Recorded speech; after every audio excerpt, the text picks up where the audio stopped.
It's the most miserable work you could ever do, but I liked it. There's something about it. A river driver just looks forward to next year, go on the drive again. I'm gonna tell you this story, boys, about taking down the drive.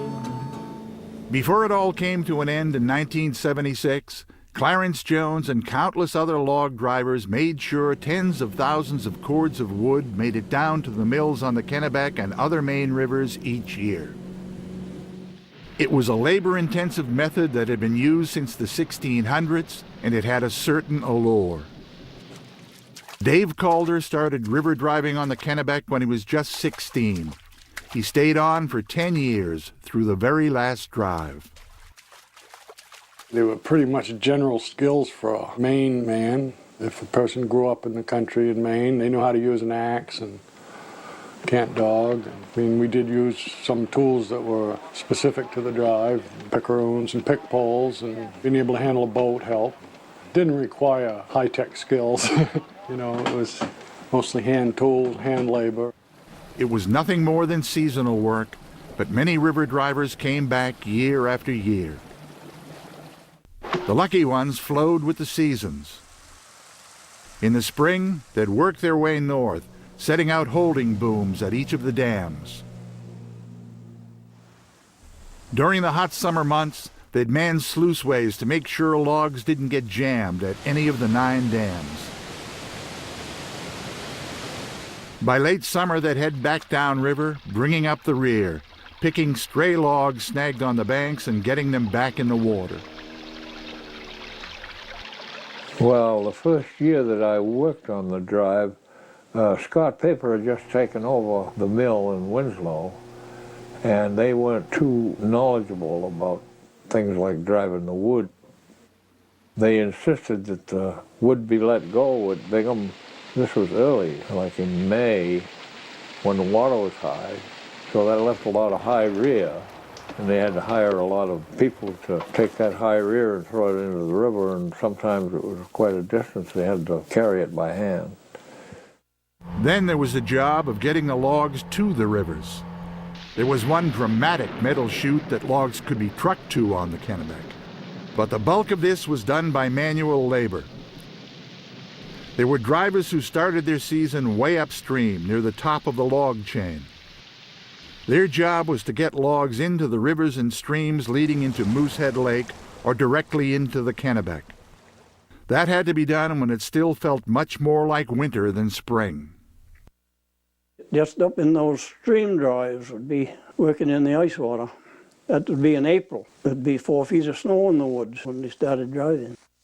It would keep moving. That's what you was there for, to work. Clarence Jones later spent 20 years as a boatman, breaking up log jams in the middle of rivers. Up until the end, this job was best done from non-motorized bateaus. It's hard to explain, but you set that bateau at an angle in the river, and the current helps push you across the river so that you could use our oars to check our speed and maneuver. We had to keep stopping. We had work to do. The rubber rafts, it don't make any difference. You hit a rock or not, you just bounce off and go again, but you couldn't go smashing into rocks with a wooden boat. You'd break it. You had to be able to read the river. What many believe began in Maine lasted longer here than anywhere else in the contiguous U.S. In the 20th century, log drives were eliminated in river after river in Maine. Those on the Kennebec held out the longest. In the end, it was a business decision as much as anything. Paper mills were moving away from spruce and fir, the trees that floated best. Cutting 4-foot logs, in use since the 1920s to make river driving easier, was no longer cost efficient, and up to 2% of the logs sank to the bottom of the river each year. There were pending lawsuits claiming pollution and navigational hazards. The floating logs clogged up feeder streams. Even Moosehead Lake seemed crowded when log booms 20 to 30 acres in size were under steam. Ironically, the once isolated Great North Woods saw a marked increase in road building after the log drives ended. The biggest change is when you got off the river that the roading came in. The river drives, by bringing the wood to the rivers and lakes, protected the land by putting less roads out into the hinterland. To river drivers, it was the end of a way of life, even if it was for just a part of the year. Some river drivers even found a way to stay on the river by becoming part of the up-and-coming whitewater rafting industry. I think people were a bit angry. They didn't understand why this thing that some of them had been doing for 30 years all of a sudden had to stop. I think everybody just moved on, picked up, found something else. It's been more than 30 years since the last log drive. To those who lived it, the appeal is as strong as ever. I like being outdoors. Of course, the Kennebeck's quite a beautiful river.